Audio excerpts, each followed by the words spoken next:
Wrigley's Spearmint Chewing Gum, the refreshing, delicious treat that gives you chewing enjoyment, presents for your listening enjoyment Edmond O'Brien as Johnny Dollar. Are you the insurance detective? That's right. Who's this? Johnny Doe for now. Do you want to crack the Calgary job? What? Calgary Products down in Camden. 300,000 payroll robbery on the first of the month. This isn't my kind of a gag. Try it on somebody else, Wait a minute. This is no gag. Check the Alliance Bonding Company in New York. They've kept it out of the papers. If you're interested, be at this same phone tomorrow night at 10. I'll call you.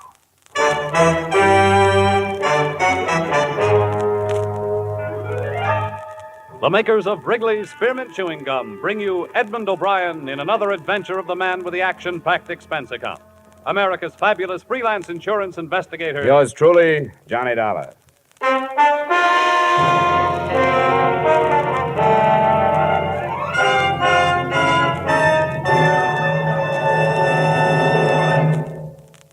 To make every day more enjoyable, treat yourself often to refreshing, delicious Wrigley's Spearmint Chewing Gum. Here's a taste treat you can enjoy indoors, outdoors, at work, or at play. The cool, long-lasting mint flavor refreshes you. The smooth, steady chewing helps keep you fresh and alert. Adds enjoyment to whatever you're doing. Wrigley's Spearmint Chewing Gum. Healthful, refreshing, delicious.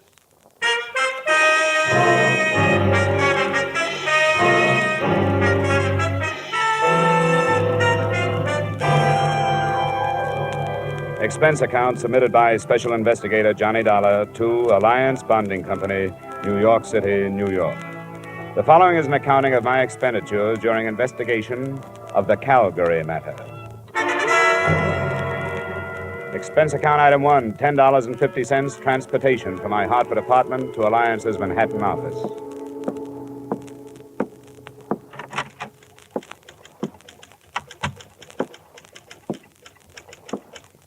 Good afternoon, sir. Hello. I think Mr. Matthews is expecting me. The name is Dollar? Oh, yes, Mr. Dollar. That door. Just go right in. Thank you. Yes. All right, Al. That'll be fine. The first bout starts at 8, but we don't care if we miss that. All right, I'll see you then. Sorry, but you can't hurry a son, you know. That's all right. I'm Johnny Dollar, Mr. Matthews. Yes, so I thought. Sit down, won't you? Uh-huh. Yes, sir? I don't want to be interrupted for the next hour, Miss Mills. Yes, sir. Mr. Dollar, do you put any stock in that telephone call? Oh, I haven't any idea. I don't know anything about it. I've done a lot of thinking since you phoned me about it, and of course there's nothing for us to do except to follow it up. But I can't help wondering if this man isn't a crank of some kind. Oh, that's what I thought, too, until you bore him out by telling me there'd been a robbery that had been held from the press. Why has it been kept a secret? Well, all concerned thought it was the best idea, and there's a possibility that the group involved is the same one that carried off the Brink robbery. But any publicity would only give away our hunch that the same gang pulled both jobs. What makes you think the Brink crowd might have pulled this one? Because of the way it was executed. Simple perfection. The knowledge the criminals had of our operations. You see, one of our armored cars was to deliver a cash deposit to the Barton Bank in Camden to cover the Calgary Products payroll. The truck simply didn't arrive. It was found later, wrecked and empty. The driver and the guards? They were found 3 miles away, bound and gagged. Their descriptions matched those at Brink's, masks and so on. Yes, it was perfection. They knew exactly when and where. What do you want me to do? I've talked it over with the rest of the Alliance executives. We want you to follow that call through, but we must insist that you make every effort to maintain the security we have established. Here are the details.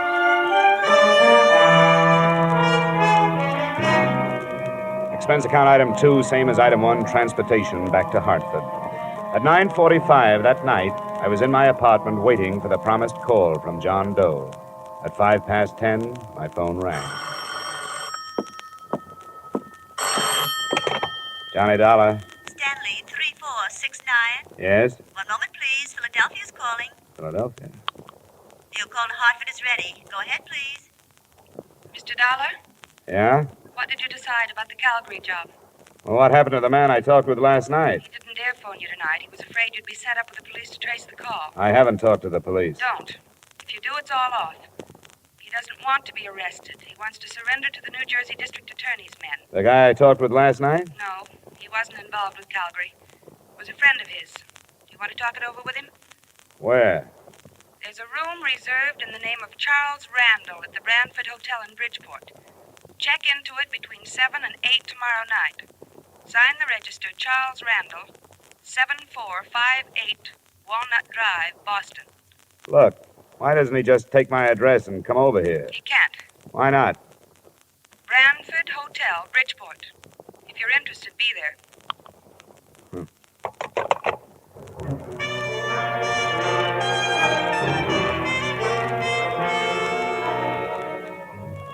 Expense account item 3, $5, mileage to Bridgeport and the Brantford Hotel. It was a weathered frame building in the Harbor District. I felt conspicuous walking across the lobby to the desk because I was the only man in sight who was wearing a tie. I wondered, since I was so out of place, why that address had been picked for a meeting that I assumed was not supposed to attract attention. My room was in the rear on the ground floor. I'd no more than opened a single window to air the room of the traces left by its previous tenant when I was signaled to the door.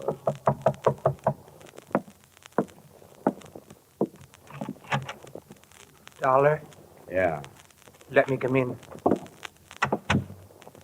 You got a driver's license or something? Better than that. A private operative's license. Here you are. Thanks. I recognized your voice, but I thought I'd better make sure. Come on, we're going someplace else. Why? Because I'm not sure you weren't followed here. But I'll be sure we aren't going to be followed where we're going. I don't like it. It must be this way. You've got to believe me. He has to be careful. He doesn't want to get killed. What's the matter? The gang busting up? Come on, What started the trouble? Splitting the loot? Dollar. Don't bother with me. I can't tell you anything, because I don't know anything. Believe me, I'm only doing this to help him out. You don't have to come if you don't want to. Where do we go? You won't be coming back here. Don't leave anything but the keys to your car. Somebody will drive it out. Do you know where I parked it? It's the green coupe, isn't it? Yeah. He knows. Not through the lobby. There's a rear door. My car is parked just outside.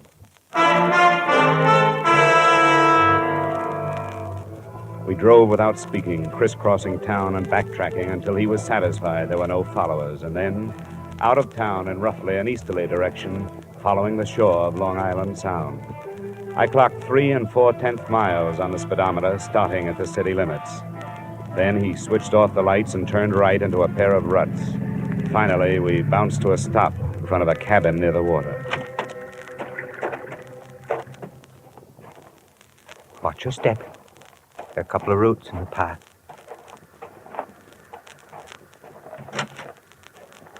Did he come? He's here. Good. You wait in the car, will you? I don't think it'll take long. The first thing that impressed me as I walked past her into the single room was her youth. She didn't look much over 20.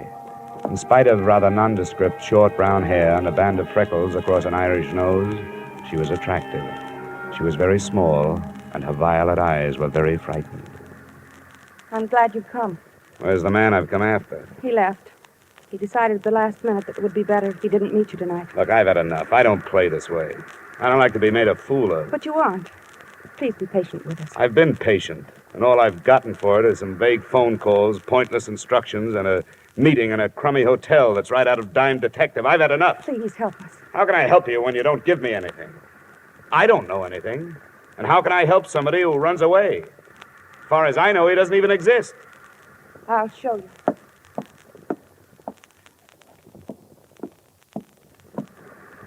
Open it.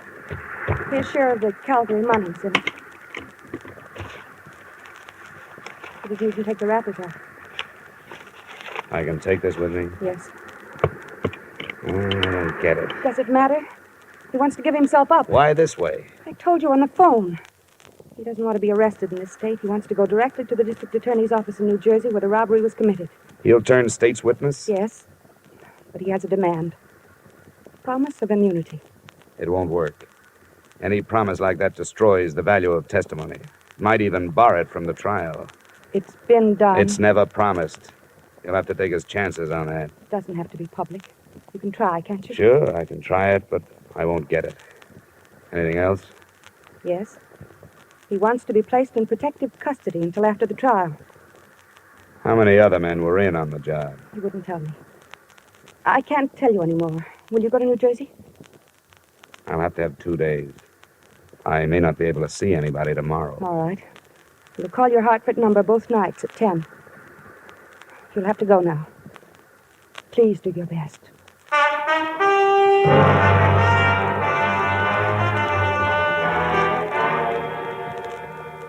Don't be ridiculous, Dollar. That's one of the most impertinent requests I've heard since I took office. Nothing personal, Mr. Kreider. I was asked to make it, and I did. Well, would you see that he's placed under protective custody until after the trial? Why should I grant this criminal any favors? Well, if it means breaking the Calgary matter, it seems to me a favor or two would be worthwhile. We'll break it in due time. You know where he is? No, but I've been close. I may be able to bring him in if I can get you a word on a few of these things. Yeah, we'll see. Do you mind telling us where you've been operating? Now, you know I can't tell you that. These people are my clients now, more or less. I have to keep their confidences. Now, what's your answer? Answer? Definitely no immunity. Protective custody? All right. Yes, we'll assign a couple of men to guard him. Okay, Mr. Kreider. I'll see what I can do with that. You'll hear from me in a day or so.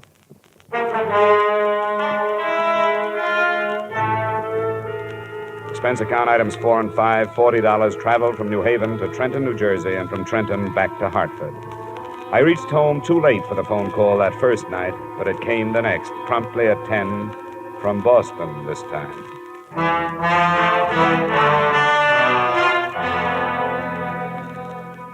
What happened, Dollar?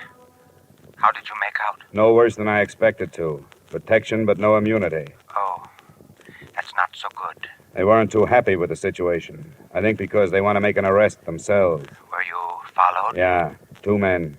They're watching my building now. But I can lose them if you still want to negotiate. Can you come to Boston? Tonight? Yes, if you're sure you can shake the New Jersey men. Where do we meet? You're sure your line isn't tapped? They haven't had time, but they will if you don't quit stalling. Drive up through Springfield and Worcester. Just outside Boston, you'll pass through Auburndale. On the other side of it, there are 2 bridges. After you've crossed the second one, pull off the road and wait. All right, I'll be there. Well, let me tell you something. This is the last trip. Get your man off the dime. I can't spend the summer touring New England.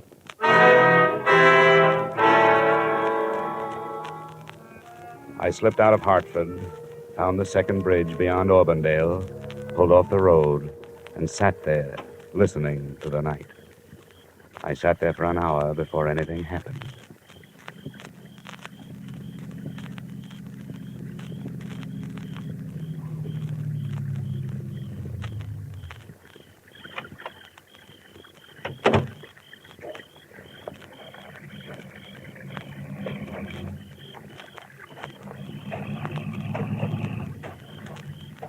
My name is Gannett, Mr. Dollar. Oh? Are you the one? Yes, I'm the one. Get in. Thank you. Well, you've caused quite a stir, Gannett. Yes, so I understand. I've heard that crime pays only those who write about it and those who investigate. Are you armed? No, but satisfy yourself. The DA in Trenton? Then, by all means, the DA and friends will be at the cottage by the sound side after you have delivered me. It wasn't a silent trip, but the subject of our scattered conversation was always far removed from the Calgary matter. Gannett's only typically criminal attitude was one of fear. He was never satisfied that we weren't being followed. We weren't. I learned that at 9:30 the next morning when we pulled up in front of the State Building in Trenton. We hadn't been followed. They were waiting for him.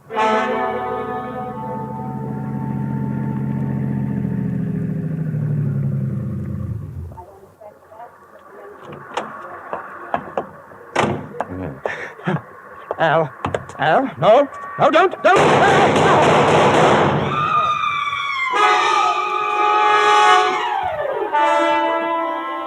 Someone in the crowd, it was impossible to know who, shot Gannett to death and disappeared in the confusion.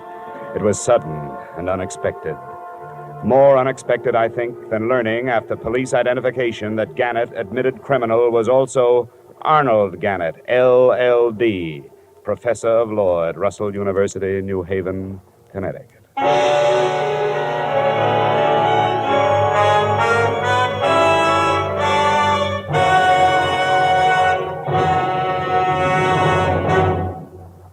To make every day more enjoyable, treat yourself often to refreshing, delicious Wrigley's Spearmint Chewing Gum. The lively, full-bodied, real mint flavor cools your mouth, moistens your throat, freshens your taste.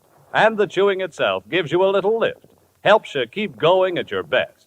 So for real chewing enjoyment that's refreshing and long-lasting, always keep Wrigley's Spearmint Chewing Gum handy. Healthful, delicious Wrigley's Spearmint Gum will make every day more enjoyable. And now, with our star, Edmond O'Brien, we return you to the second act of yours truly, Johnny Dollar.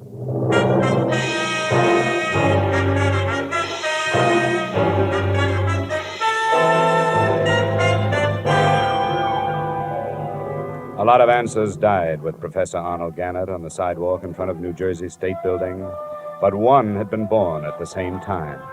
They answered why the police of 6 states had made no progress in the Calgary case. They'd been following usual procedures, carrying out their investigations in criminal circles. There was nothing for me in Trenton except the possibility of a session of questioning by the district attorney's men, so I faded out of sight and started back towards the cottage on Long Island Sound.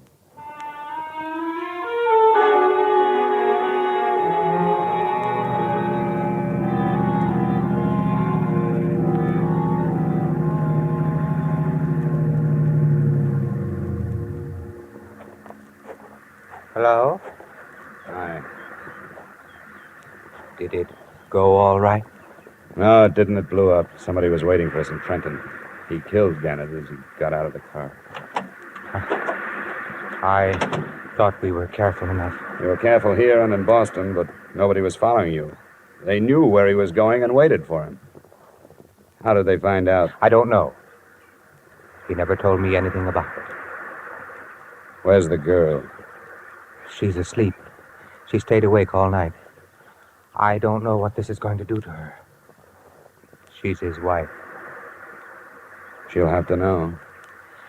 You're right. It'll be in the papers tomorrow, won't it? She was going back to New Haven in the morning.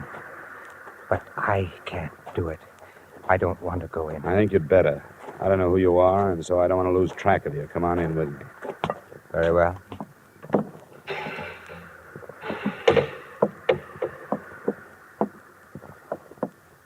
Mrs. Gannett? Mrs. Gannett? Oh, what is it? There's been trouble. Yes, there has. Where's Arnold? He's dead, Mrs. Gannett.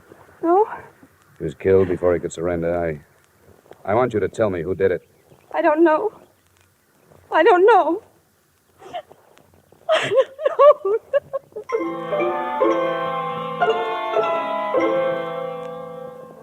I gave her an hour to get hold of herself. During that time, I learned that the other man at the cottage was Earl Becker of Bridgeport and a gardener at Arnold Gannett School. Enclosed, please find a copy of his statement.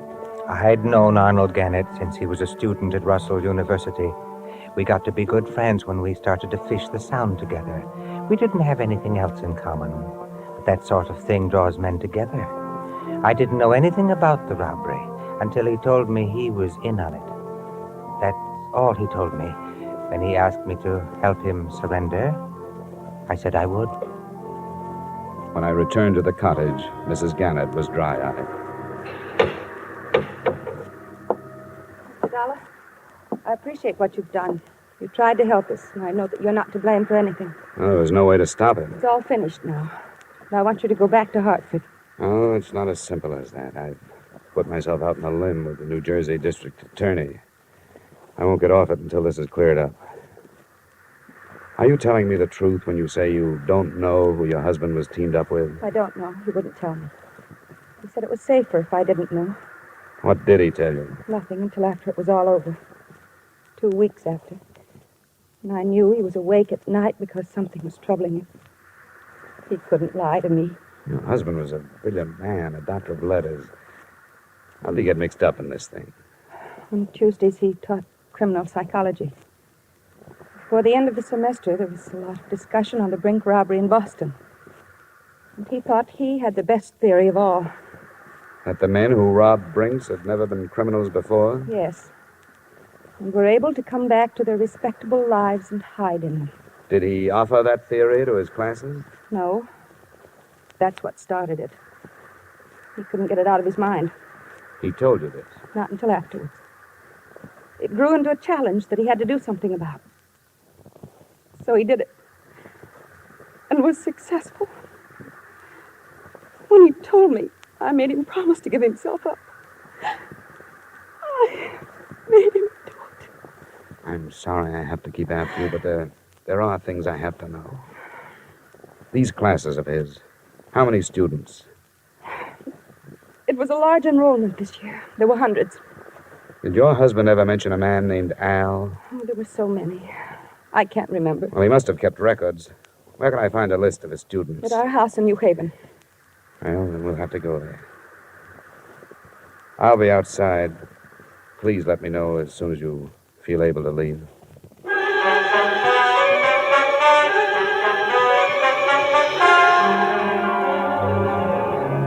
By now, the time element had become important. I knew that before long, the police would be swarming into Gannett's house and make my search impossible. I also knew I'd be dragged back to New Jersey for questioning. On the way into town, I tried to get some more information from Mrs. Gannett, but no luck. She apparently knew nothing of her husband's actions. It was 6 p.m. when she opened the door of Professor Gannett's office. Across one wall stretched a row of file cabinets, his records and lists of students.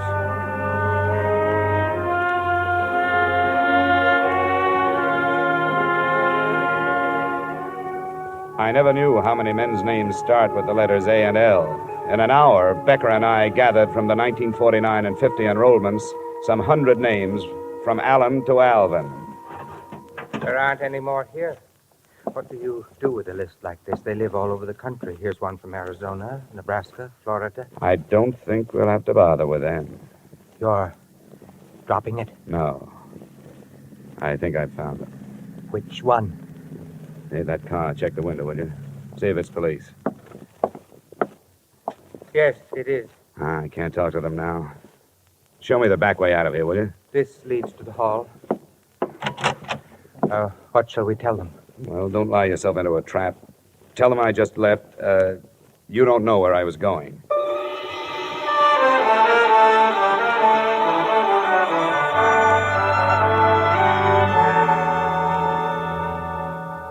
Have you read the papers, Mr. Matthews? Professor Gannett? Yes, it's hard to believe. You knew him? Yes, I'd met him. I'm awfully sorry about this. But now you know how the robbery was carried off with such perfection, don't you? What do you mean? You mentioned it yourself. They knew exactly where the armored truck would be and when. Your son Albert was a student of Professor Gannett's. What are you intimating? Well, there are thousands of students at Russell. I don't know of any other who has connections with the company that was robbed. I won't stand for The this. crime was committed because of a fixation Professor Gannett had about the Brink robbery.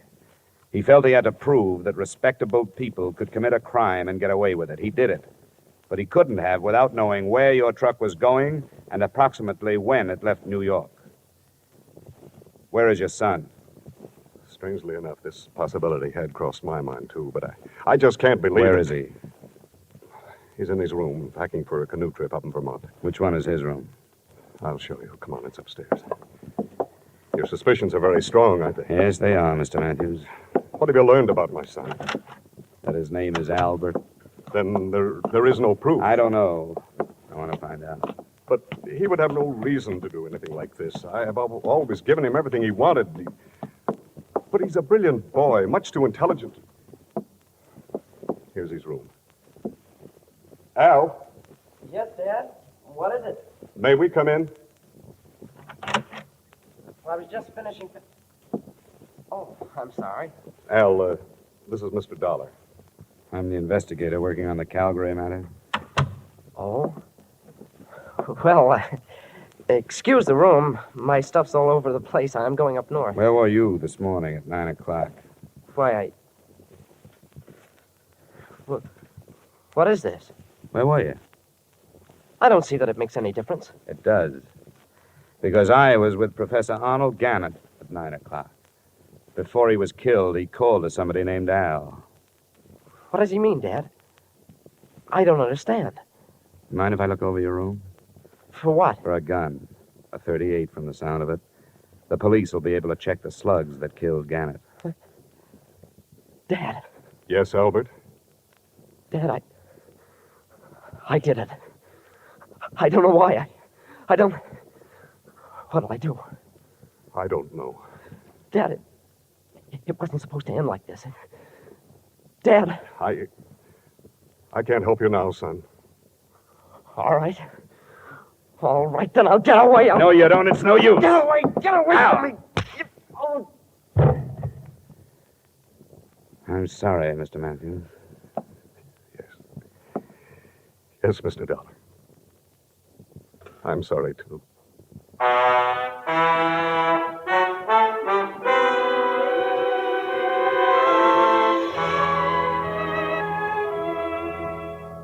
Albert Matthews' statement, by the time he had finished, involved two other law students.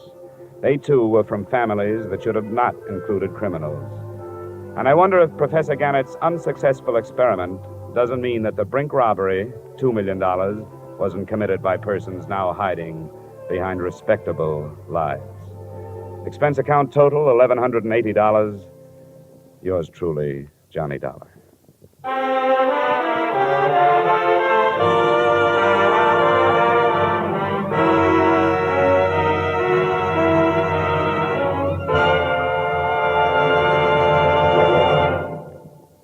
Remember, friends, to make every day more enjoyable, treat yourself often to refreshing, delicious Wrigley's Spearmint Chewing Gum.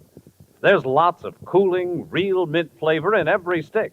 And chewing Wrigley's Spearmint helps keep you feeling fresh and alert. You feel better, work better, get more fun out of doing things.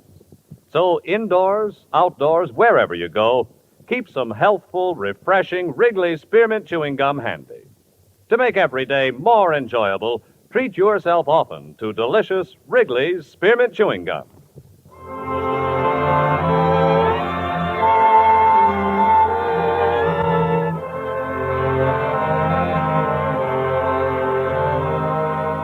Yours truly, Johnny Dollar, brought to you by Wrigley's Spearmint Gum, stars Edmond O'Brien in the title role, and is written by Gil Dowd and David Ellis, with music composed and conducted by Leith Stevens. Edmond O'Brien can soon be seen starring in the Columbia Pictures production 711 Ocean Drive.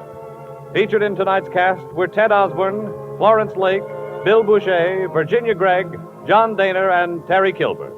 Yours truly, Johnny Dollar, is produced and directed by Jaime Del Valle.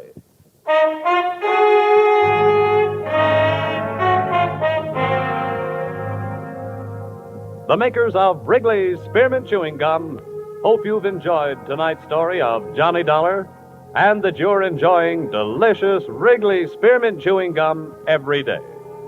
We invite you to join us again next week at the same time when, from Hollywood, Edmond O'Brien returns in another adventure of... Yours truly, Johnny Dollar.